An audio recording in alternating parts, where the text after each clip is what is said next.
Have you ever wondered why someone who says they're fine still flinches when you walk away? Why the one who swears they've moved on still watches your stories in silence? They may not say a word. They may act normal. But when someone becomes emotionally attached to you, something inside them changes quietly. Their silence starts speaking. Their eyes linger a second too long. Their reactions, they tell the truth their words try to hide. Because emotional attachment doesn't need confession. It reveals itself in the spaces between what's said and what's suppressed. Emotional attachment doesn't happen overnight. It begins quietly, in small doses of connection that release tiny hits of dopamine and oxytocin. Every time someone makes you feel seen, understood, or safe, your brain takes note. It says, "This person makes me feel good." And from that moment on, your mind starts associating their presence with peace. That's how it begins. Not with obsession, but with comfort. You start craving their voice when the world feels heavy. You find calm in their messages, warmth in their attention. It's chemistry, but it feels like destiny. Over time, this connection wires itself deeper. Your emotional stability becomes subtly tied to them. When they text you, your nervous system relaxes. When they withdraw, your body senses danger, like something vital has gone missing. You're not just missing a person anymore. You're missing a source of emotional regulation. This is why emotional attachment feels so consuming. It's not just in your mind, it's in your body. The moment they go silent, your brain doesn't simply think they're busy, it reacts like loss. You check their status, you scroll through old conversations, you replay moments that once felt effortless. That's not weakness, it's biology. Because attachment is memory that lives in reflex, not intention. Your subconscious remembers their tone, their rhythm, the comfort of their presence, and it seeks it again. It's like your nervous system is wired to their frequency, still searching for that signal in the static. And that's what makes emotional attachment so powerful and painful. When someone becomes your emotional anchor, separation feels like withdrawal, not just from a person, but from the chemical balance they once created in you. You tell yourself you're fine, that you've moved on, but your body disagrees. It keeps reaching for the familiar calm that person brought you, even when your mind tries to resist. Factsworth insight. When you're emotionally attached, missing someone doesn't feel like a choice. It feels like withdrawal. It's not weakness, it's human design. We were never built to connect halfway. When we bond deeply, we tie pieces of ourselves to another person's presence. And even after they've gone, those pieces echo. Not because we're broken, but because we once cared too much. That's the truth about emotional attachment. It doesn't announce itself with passion or drama. It hides quietly in the everyday, in the way your mind drifts toward them without permission, in the way silence feels heavier when they're not around. And even when you tell yourself it's over, part of you still waits, hoping for the chemistry to return, even if only for a moment. You say you've moved on, you say you're fine, but somehow you still find yourself checking their profile. Not because you expect something new, but because it feels like a quiet way of staying close. You scroll, you pause on an old photo, you read an old message, not to rekindle anything, but because part of you still feels tethered to what once was. You tell your friends you don't care anymore. You convince yourself that you've healed. But late at night, when the world goes silent, your mind drifts back to them, to the way they used to say your name, to the way their messages once brightened your mornings, to the way you felt seen before everything went quiet. And it's strange, isn't it? How someone can be absent, completely gone, and yet still occupy space inside you.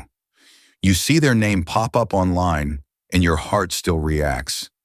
Not with love, maybe, not even with longing, but with something quieter. Recognition, familiarity, that instinctive spark of connection that your mind hasn't fully let go of. It's not that you want them back, it's that your emotions haven't caught up to your logic. You've trained your body to respond to their presence, and now it doesn't know how to stop. That's why a part of you still waits for their message, still replays what they said last, still wonders what they're thinking when they post something vague. And they might be doing the same, acting cold, pretending they've moved on, but deep down their mind still wanders back to you in moments of quiet, the same way yours does to them. They might scroll through your name, hover over your photo, and close the app before doing anything. Not because they don't care, but because they care too much to risk showing it. That's the paradox of emotional attachment. It doesn't vanish when communication stops.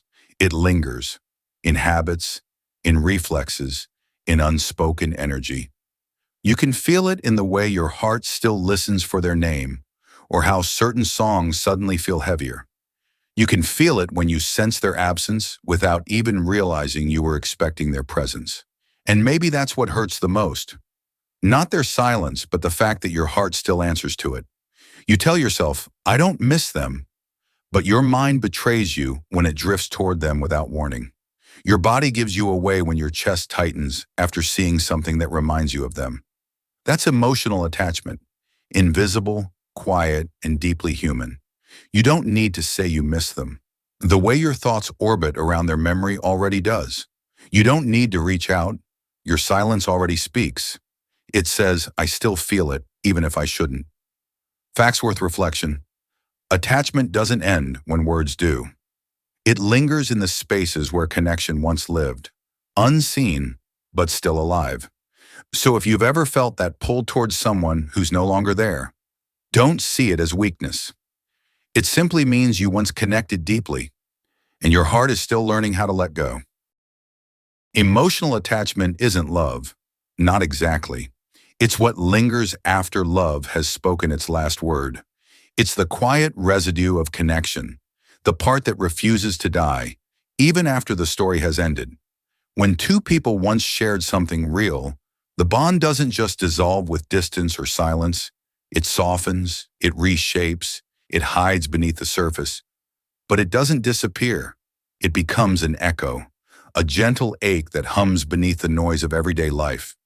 You might not think of them often, but when you do, it's never just a memory, it's a pulse, faint but still there.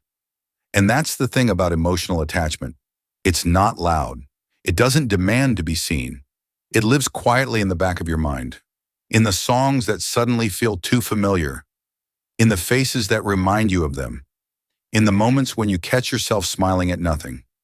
It's not love in its purest form anymore, but it's what remains when love becomes memory.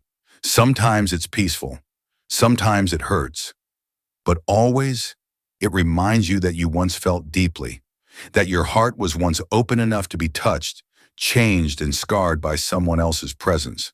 And maybe that's the purpose of such attachment, not to haunt you, but to humble you, to show you that no matter how much we grow, how guarded we become, there are still people who leave fingerprints on our emotional DNA. You can move on, you can build a new life, but certain connections, they live in you like echoes in a canyon. They fade with time, but they never completely stop, because emotional attachment isn't weakness. It's proof that you are alive in your loving, that you risked, that you gave, that you felt enough to be changed. And even when the other person is gone, that part of you, the one that learned to care, stays. So the next time you find yourself thinking about someone you swore you'd forgotten, don't curse the feeling. It doesn't mean you're stuck. It means you're human. It means your heart still remembers what connection feels like, even in its absence. Factsworth reflection. Emotional attachment isn't love. It's what remains when love gets quiet. It's the echo of connection that never truly faded, the invisible thread between two minds that once felt seen. And maybe that's what all of us are, walking constellations of old connections, quietly carrying the light of people who once mattered. Because some loves don't end. They simply become silent. If you've ever felt connected to someone you can't explain, it's because emotional bonds don't need words. They simply exist. They live in silence, in memory, in the spaces where two souls once understood each other. If that kind of truth speaks to you, stay close. Follow Factsworth for more stories that explore the quiet side of love, emotion, and the hidden psychology behind what we feel, but never say.